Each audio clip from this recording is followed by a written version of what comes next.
Da li je moguće da se ovo dešava čoveku koji je decenijama držao u rukama crveni telefon, palio i gasio ratove, delio lekcije čitavoj planeti i krojio sudbine miliona? Pitanje koje ovih dana ledi krv u žilama svakome ko prati kuda ide ovaj poremećeni svet.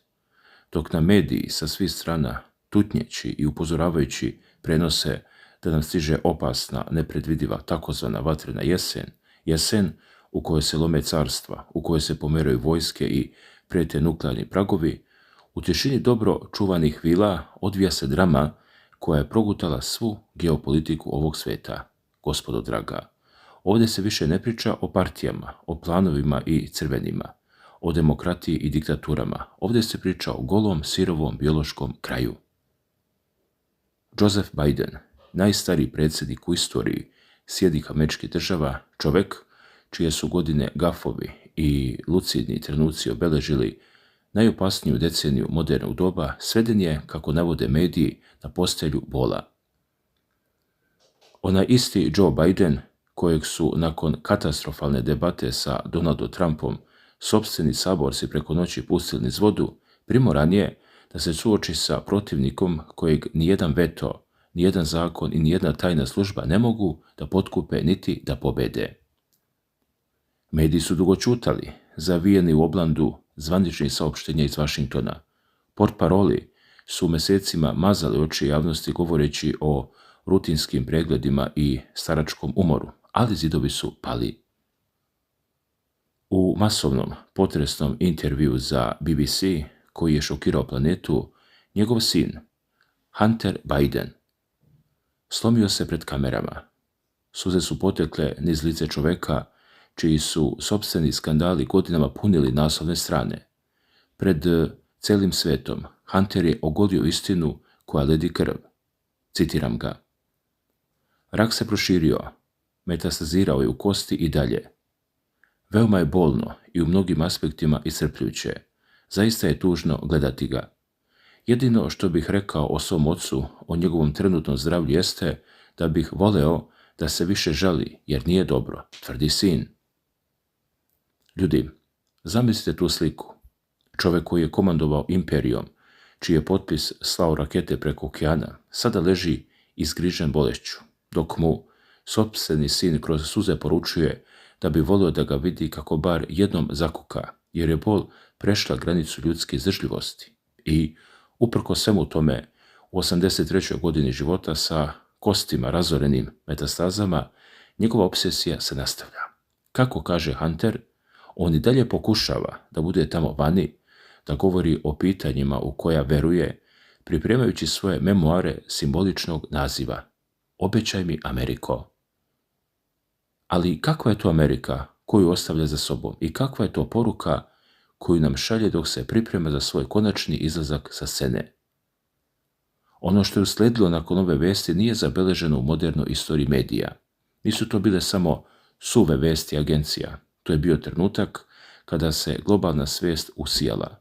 Internet forumi, globalne društvene mreže i odjeljci za komentare pod vestima preko noći su se pretvorili u gigantsku planetarnu kapelu.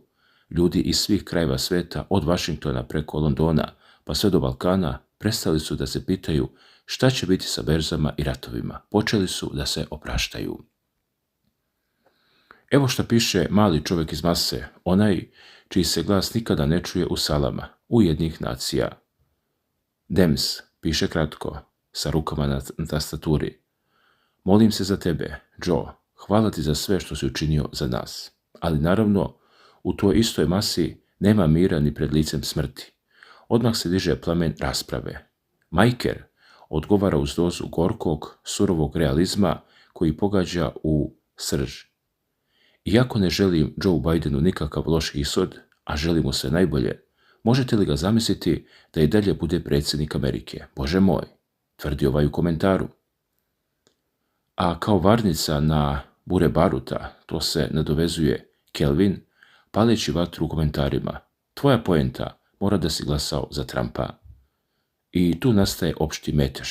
Digitalni rat koji oslikava duboku, neizlečivu podjelu američkog društva.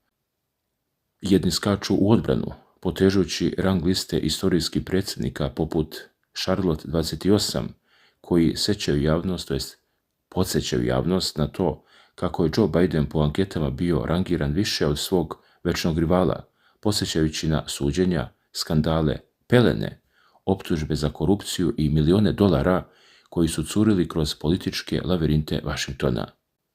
Dragi gledalci, i dok se milioni prepucavaju preko okeana, dok jedni slave, a drugi plaču, istina ostaje negdje između redova.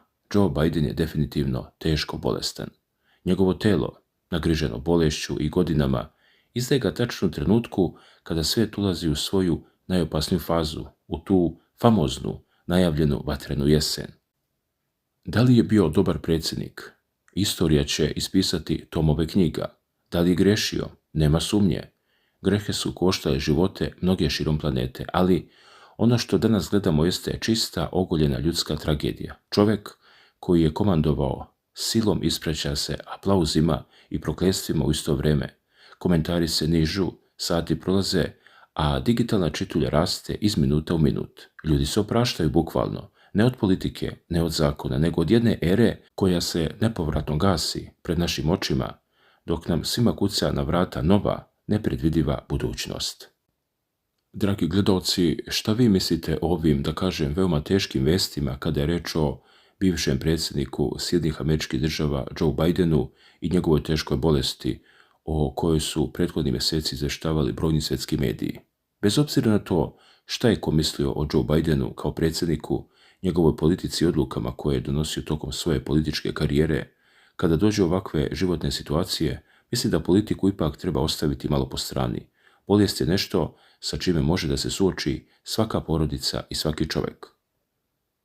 Zato bih volio da čujem i vaše mišljenje. Kako vi gledate na sve ovo što se trenutno dešava oko Joea Bidena?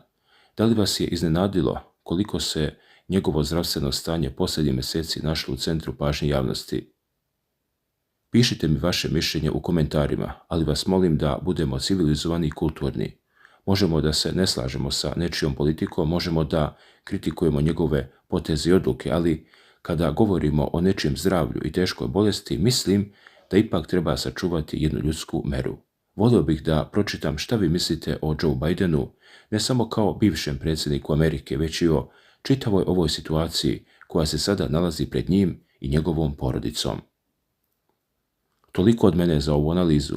Pišite svoje mišljenje dole u komentarima, a mi ćemo kao i uvijek pratiti šta se dalje dešava. Svako dobro.